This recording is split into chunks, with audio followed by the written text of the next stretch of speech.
welcome to this episode of John's Motorcycle Rescue and Review.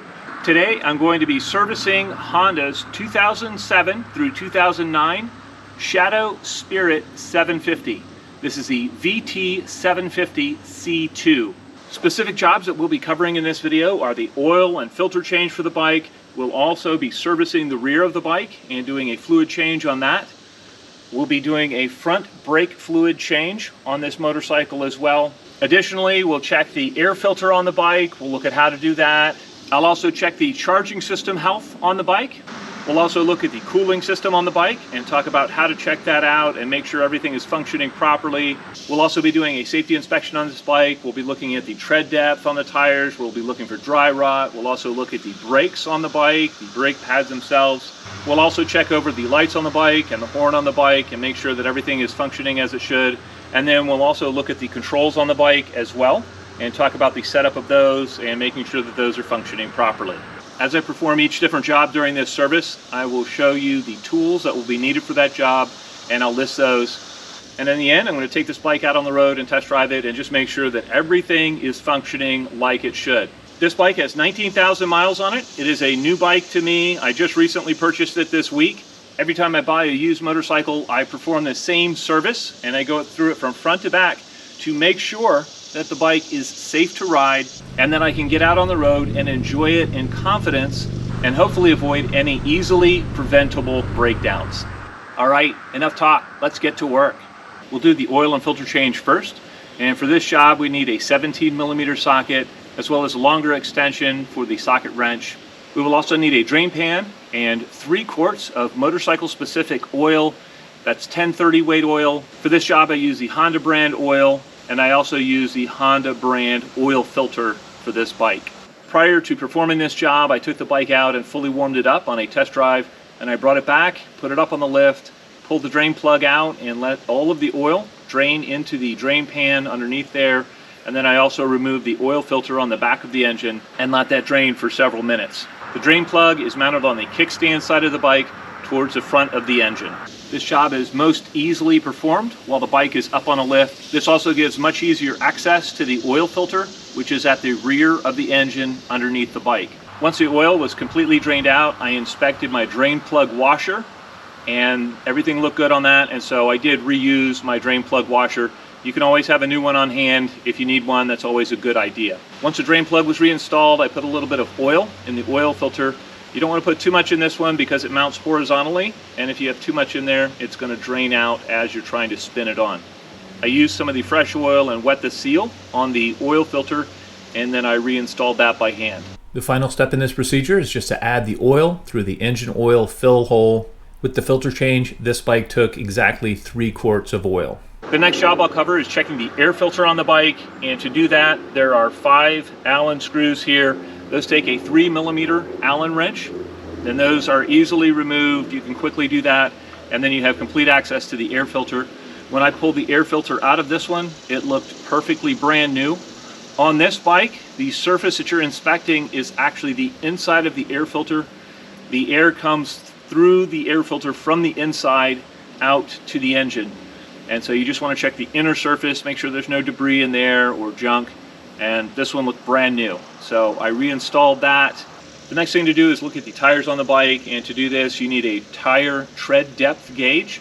Once you measure the tread depth, you want to inspect the tire for any holes in the tire. You want to look for any small cracks in the sidewalls, any dry rot on the tires, or anything odd with them. You also want to look for any uneven wear or cupping on the tires. Fortunately, the tires on this bike, both front and back, looked very nice. There was no dry rot, no cupping, no uneven wear. After inspecting the tires themselves, I adjusted the pressure in the tires. The tire pressure in the front tire is 29 psi and 36 psi in the rear. The next thing we'll look at is the brakes on this bike. When I measured the front brake pad, it had 4/32 of pad material on that, and I used the tire tread depth gauge to measure that. This bike has a rear drum brake, and so you have to look at the outside indicator on the bike, and so when you press the pedal down, the indicator should not be at the arrow.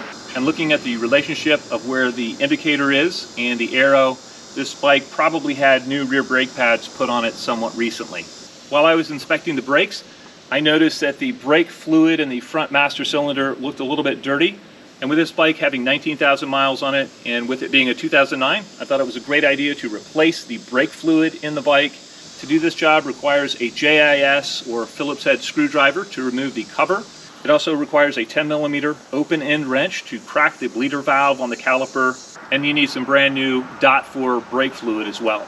After removing the brake master cylinder cover, I suctioned out all of the old brake fluid and then made sure that was perfectly clean inside. Once that was done, I filled it up to the full line with new brake fluid.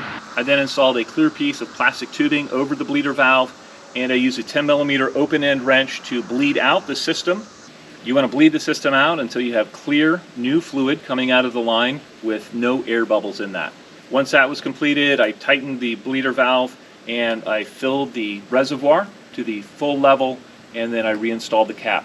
This is not a comprehensive how to bleed your brakes video, so I'm not going to go into any more detail. If you want to do that job yourself and you haven't done it before, I suggest watching a dedicated video on how to bleed your motorcycle brakes. It's a critical safety component, and you don't really want to do that if you don't know what you're doing.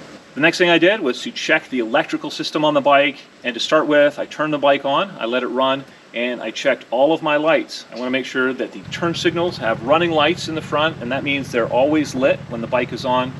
And then when I turn my turn signals on, I want to make sure that each side flashes as it should. I also checked my high and low beams.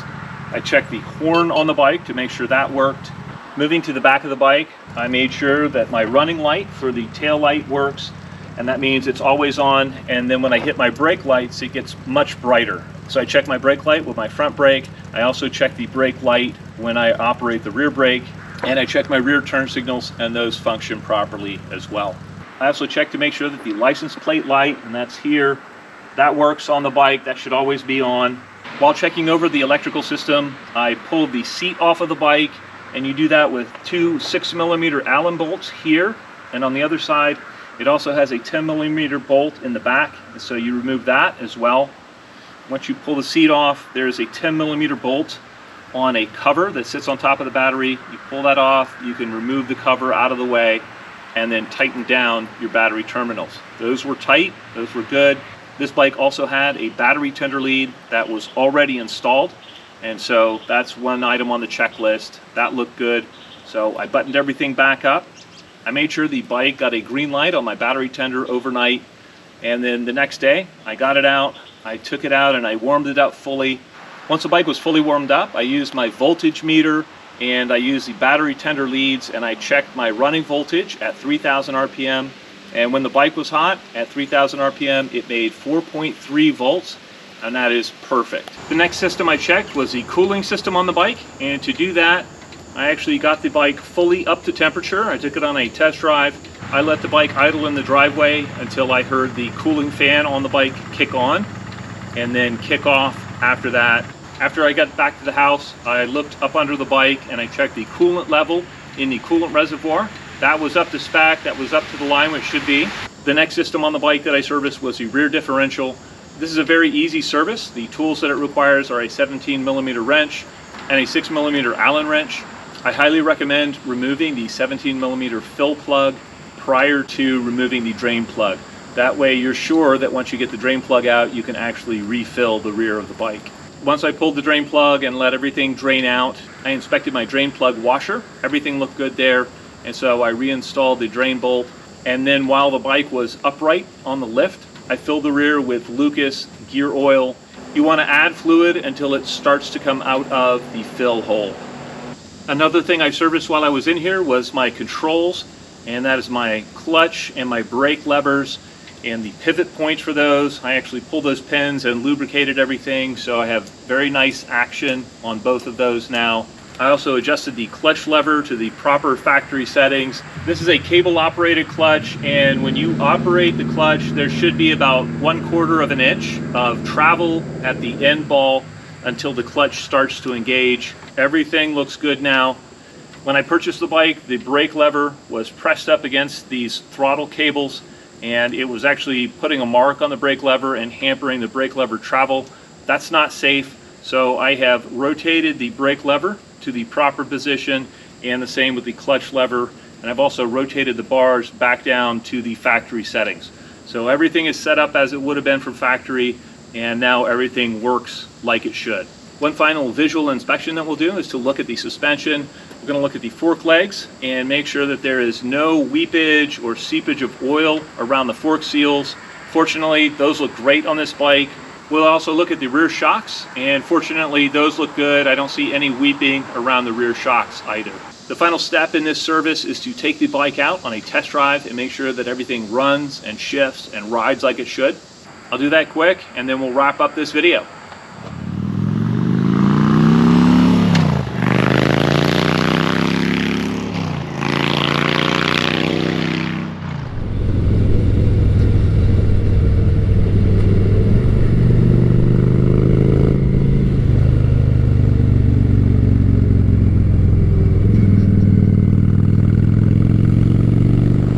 All right, that was a lot of fun. Thankfully, everything performed as it should on the test drive. This bike rides and shifts and brakes and handles and drives just like it should. Everything functions nicely. It was a big difference setting everything back to the factory settings on the controls. Now everything feels comfortable. Everything operates smoothly. I can feel the difference in the front brake with the new brake fluid in there. And I can now get on this bike and take it out and ride it with confidence, knowing that I have a reliable machine and that I have serviced it fully. I have peace of mind. And now that it's fully serviced, it is ready to film the review video that I'll be releasing soon. So you want to stay tuned for that.